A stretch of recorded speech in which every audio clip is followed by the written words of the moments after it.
In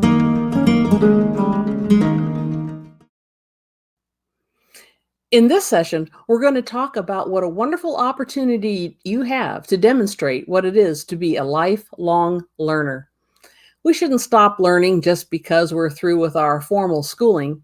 There are always new things to learn, and if you can learn them alongside your student, so much the better.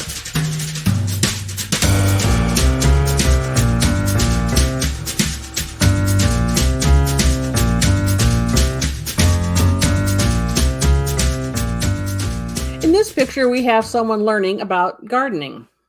Now, gardening gives lots of opportunities to connect to science, but it works great for history too. Remember Johnny Appleseed? One of our activities in that unit is actually planting and growing seeds. It's not just a matter of sticking the seeds in the ground and calling it good. There's a lot of care and tending that needs to be done. And you know that, but not all students do. We get so much of our food from the supermarket these days that many students truly do not realize how crops are grown in a field. And just remember, when there are things that you know, your students might not yet have made that connection. It is delightful to combine these different fun history class ideas. Remember when we talked about taking a field trip to a farm? Learn about how field crops are grown. Learn about the process from farm to table. Talk about what it was like for homesteaders whose very lives depended on the success or failure of their crops. Even if they survived a lean season, some types of land grants required that a specific number of trees be successfully grown. And if those trees died, the homesteaders could lose their land, and many did. The stakes were indeed very high. Sticking with gardening and farming, you might want to delve into the stories of people who invented things like Eli Whitney or John Deere or George Washington Carver. You might want to explore the difficult story of enslaved people on plantations. Or you might want to explore the role that spices played in exploration.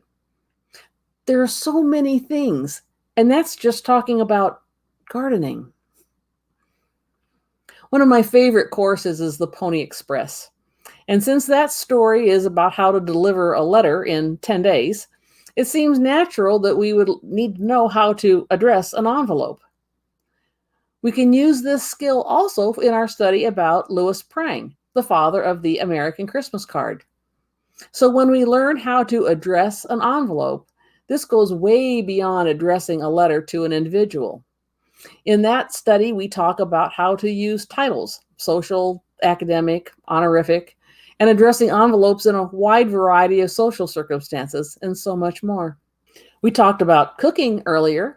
That could be incorporated into a new skill. Maybe you want to learn Morse code. Even though it's not required for ham radio license anymore, it is still used in emergency situations and to remarkable outcomes. In your Daughters of Liberty unit, after you spin that yarn, you might want to learn how to knit or crochet.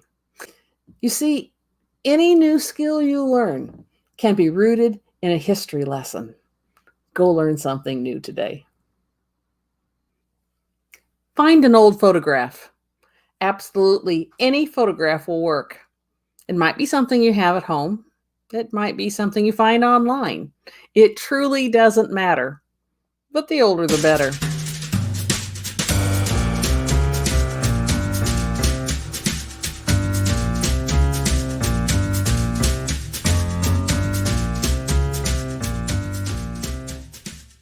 If you're using an actual photograph, never, no, never mark on that photo, but scan and print a copy.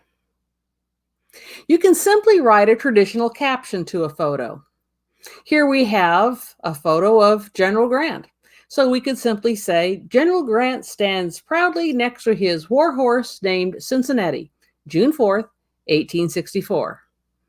It's informational, but it's not necessarily fun or inspiring. Now we can take that same photo and add thought or speech bubbles. Do be careful to note whether it's something that the person actually said or merely something you think they might have said or thought. It's truly important to note the difference. You might want to make a thought bubble for the horse too. That'd be fun. You can use this same photo as a writing prompt. Now, if you have students who balk at writing, you might want to have them tell the story rather than write it. Unless, of course, you are combining this with a lesson on English composition. So just keep in mind, what is it that you're teaching at any given time? Is it thinking, analysis, drawing conclusions, or spelling, or grammar, or form? Both have their place, but we don't always have to do both at the same time. So take that same photo of Grant and write a story about Grant and his horse. Just be sure to be clear if your student is to write a researched, factual story or one that is fiction. I wonder statements can come in really handy. Here's a photo of a classroom filled with students.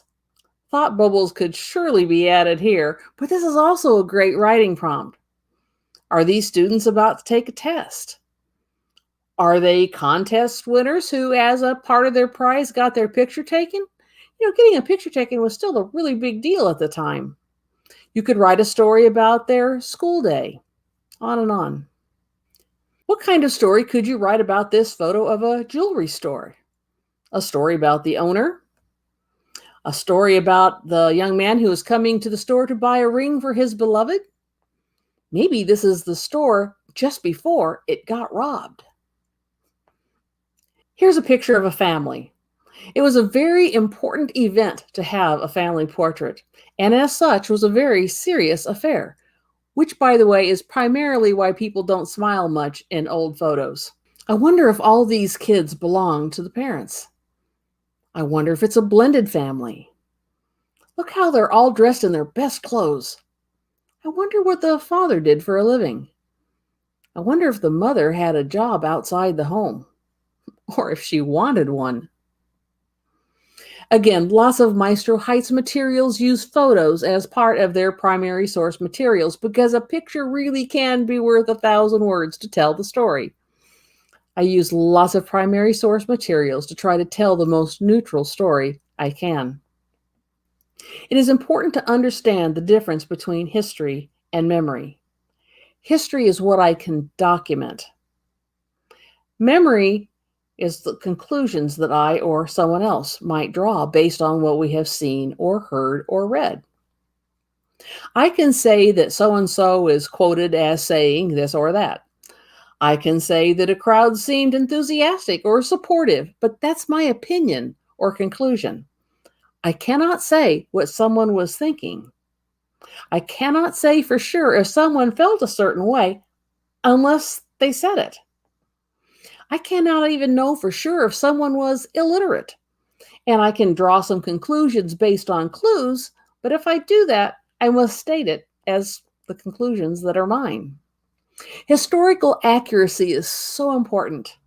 There are so many fictionalized and incorrect portrayals of people or events in movies or in literature, and many times people don't realize the difference. The example I use for this gem of an idea is from the biography of Samuel Morse. What does he have to do with captioning? Well, it was Morse who established the first photography school in America.